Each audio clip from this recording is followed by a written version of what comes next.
Canada is watching its restaurant industry collapse in real time. Over 1 million jobs are hanging by a thread, and the people in charge either don't see it coming or don't care. Let me tell you something.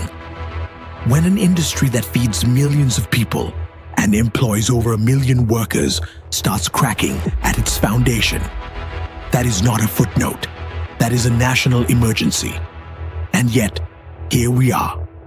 For years, Canadians were told the food service sector was resilient, adaptable, that it had survived recessions, pandemics, and supply chain disasters, and it would survive whatever came next. Think about what that means, an entire industry built on that mythology of toughness. And now, the numbers are telling a completely different story. Restaurants are closing at a pace that should be alarming every policymaker in this country. The crash is not coming. It is already here. So today, we are going to walk through exactly what happened, who is responsible, and what is genuinely at stake for 1.2 million Canadian workers who are about to feel the ground shift beneath their feet. Every piece of this story matters. And by the end, you will understand why this is not just an economic story.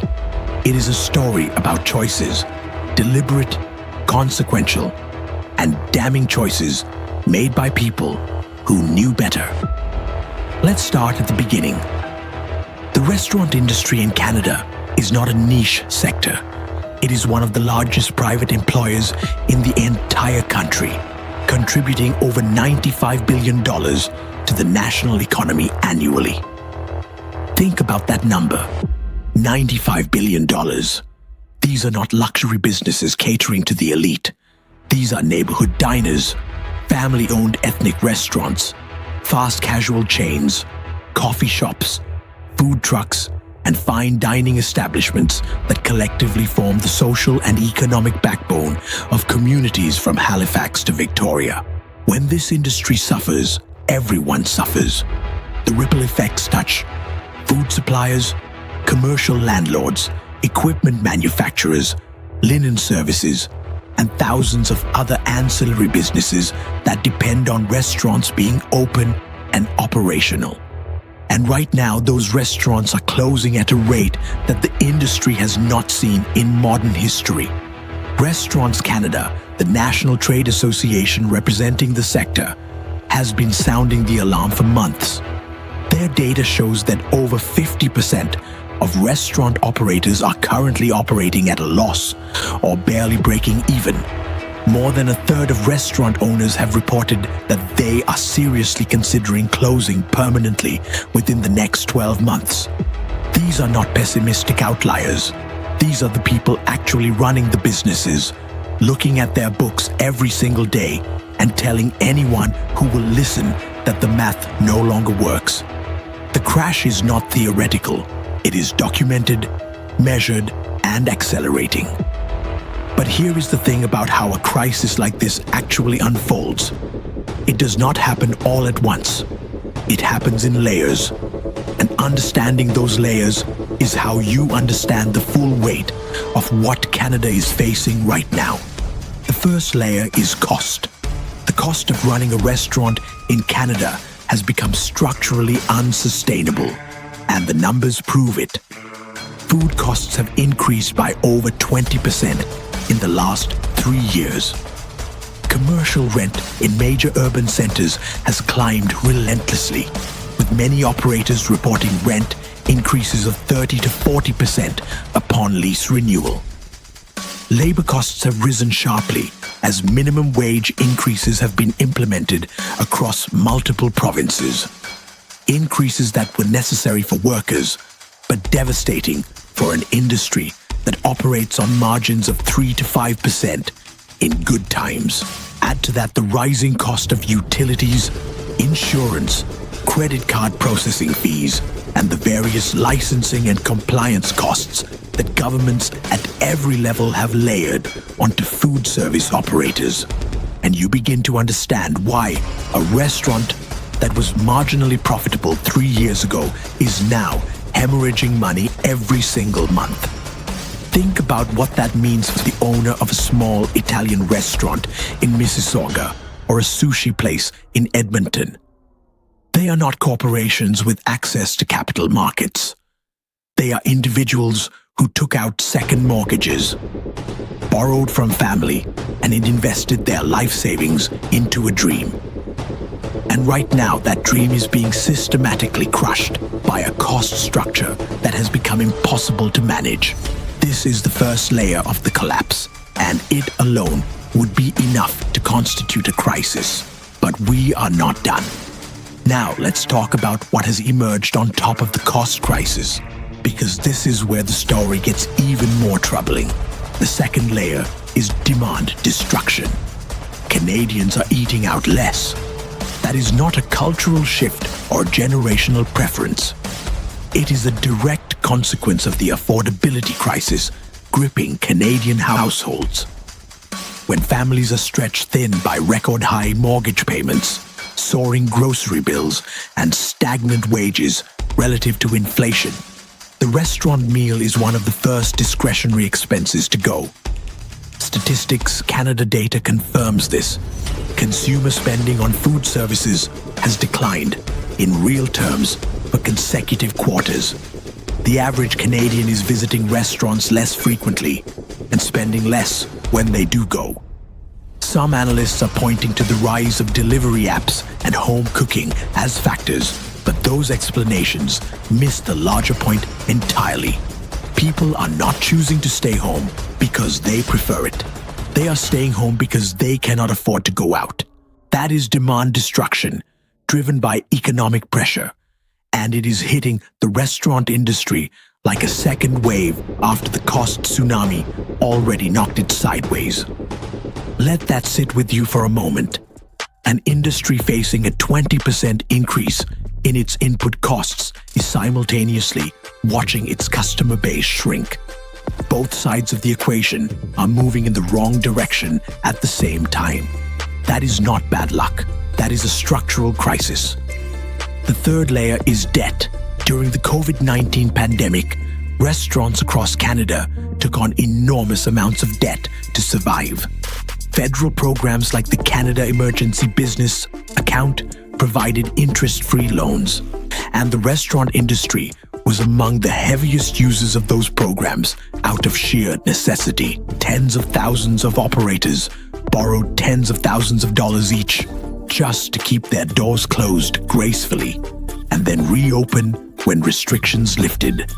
Now, those loans have come due. The repayment deadlines have passed, and operators who could not pay back the principal in time lost access to the forgivable portion of those loans.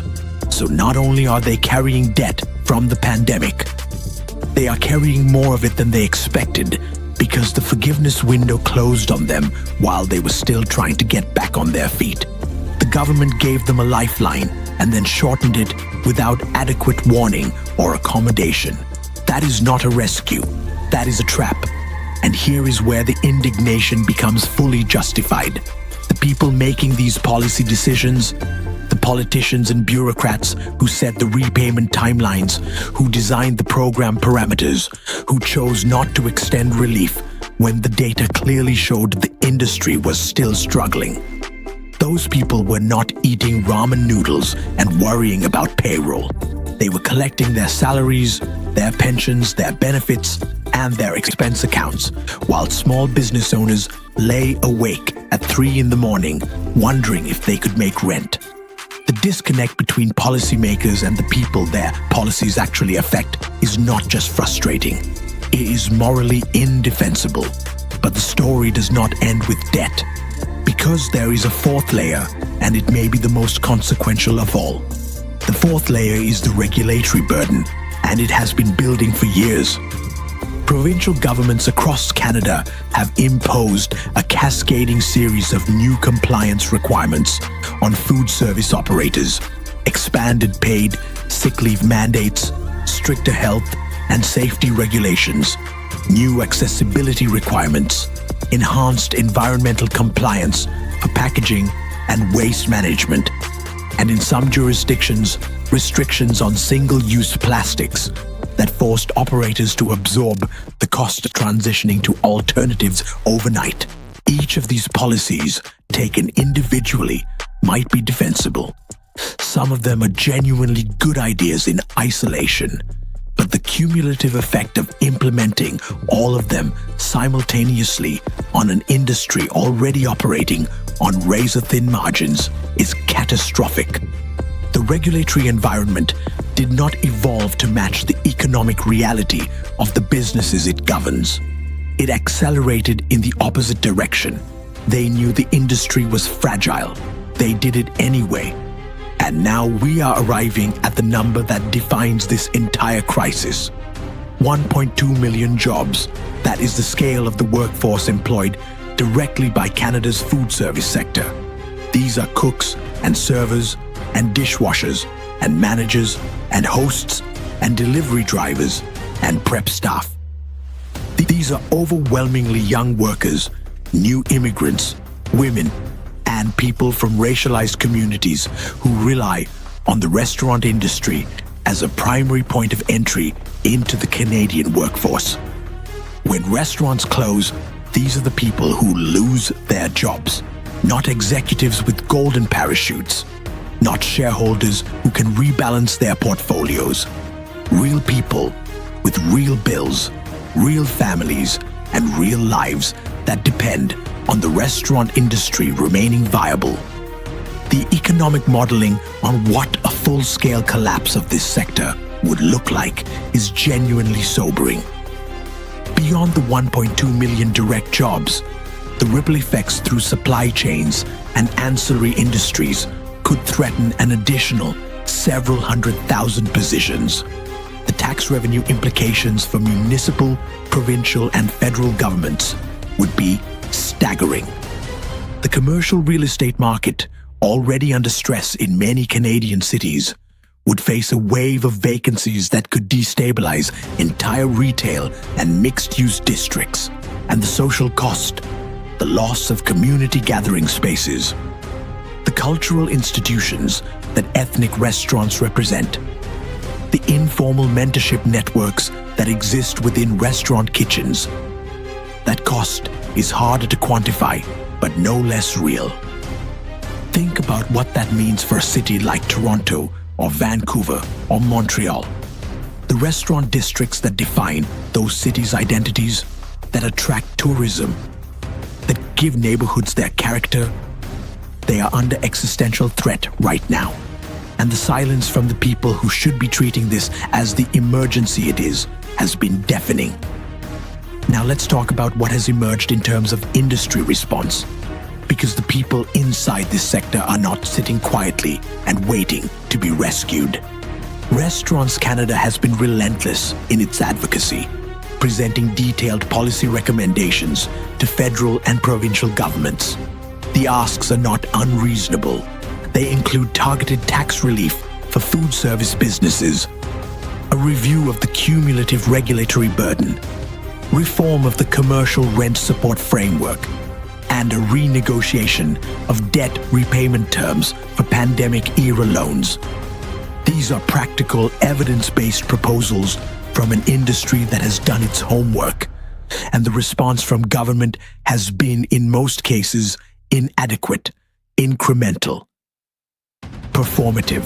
There have been announcements, there are always announcements. A pilot program here, a consultation process there, a press release about a working group that will examine the issue and report back in 18 months. Meanwhile, restaurants are closing every week. The gap between the pace of government response and the pace of industry collapse is not a minor administrative lag. It is a fundamental failure of governance, and the workers who will bear the consequences of that failure deserve to know it by name. Let me be direct about something. This is not a partisan issue in the sense that one party caused all of this and another would have prevented it. The structural forces driving this crisis, inflation, interest rates, post-pandemic debt, the long-term trajectory of commercial real estate costs, those forces transcended any single government's term in office. but the policy choices made in response to those forces. The decision to let the CEBA repayment window close without adequate extension. The decision to pile regulatory requirement after regulatory requirement onto struggling operators without any serious cost-benefit analysis. The decision to treat restaurant industry advocacy as a lower priority than other economic sectors with more political clout. Those choices were made by specific people in specific positions of authority, and they bear responsibility for the consequences. That is wrong. You can believe the economy is complicated and that no government has perfect answers. That is a reasonable position. But you cannot look at an industry employing 1.2 million people, receiving documented evidence of systemic crisis from its own trade association, and respond with the level of urgency that Canadian governments have shown here and call that acceptable governance. It is not acceptable. It is a failure. And here is what makes this particularly maddening. The restaurant industry is visible. It is everywhere. Every member of parliament, every provincial legislature member, every city councillor in this country eats at restaurants. They hold fundraisers in restaurants. They take meetings in restaurants. They know what these businesses mean to their communities because they use them constantly. This is not a hidden industry operating in the shadows of the economy. It is one of the most publicly visible sectors in the country, and yet the response to its documented, measurable, accelerating collapse has been insufficient. That gap between visibility and action is not an oversight, it is a choice. Now here is where we have to talk about what comes next, because the trajectory of this crisis does not bend on its own.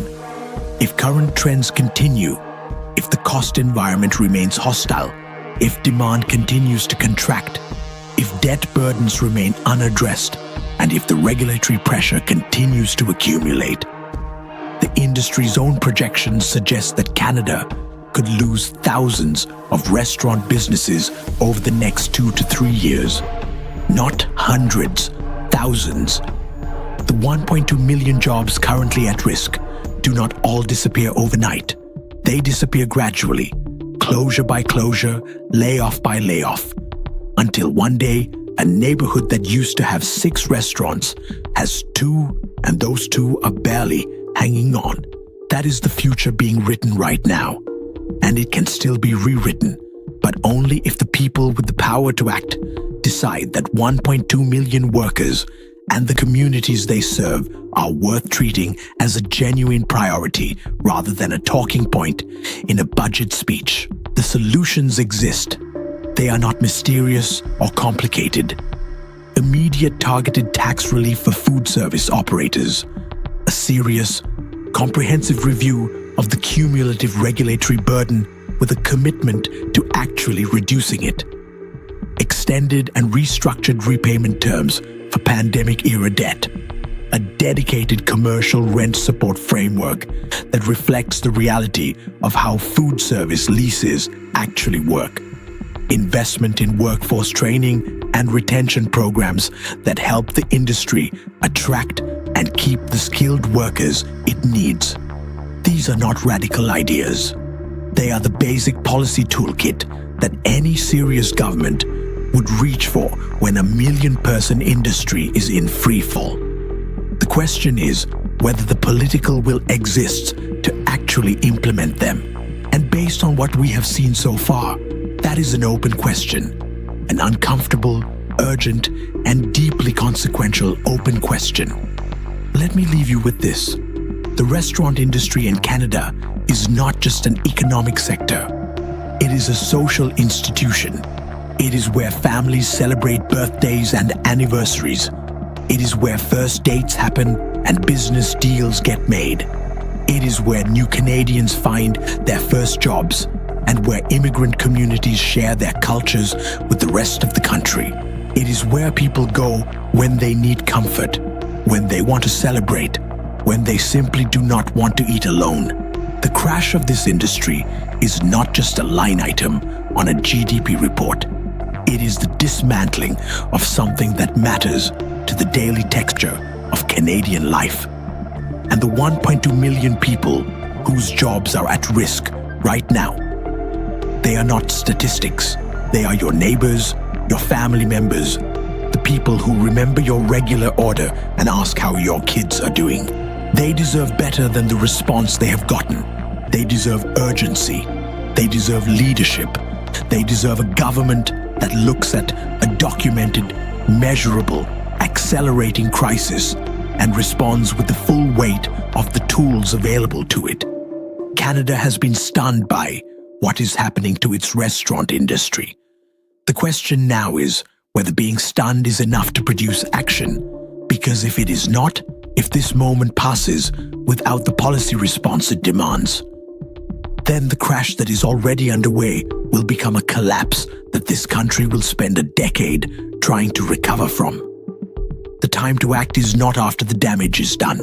The time to act is right now, while there is still something left to save.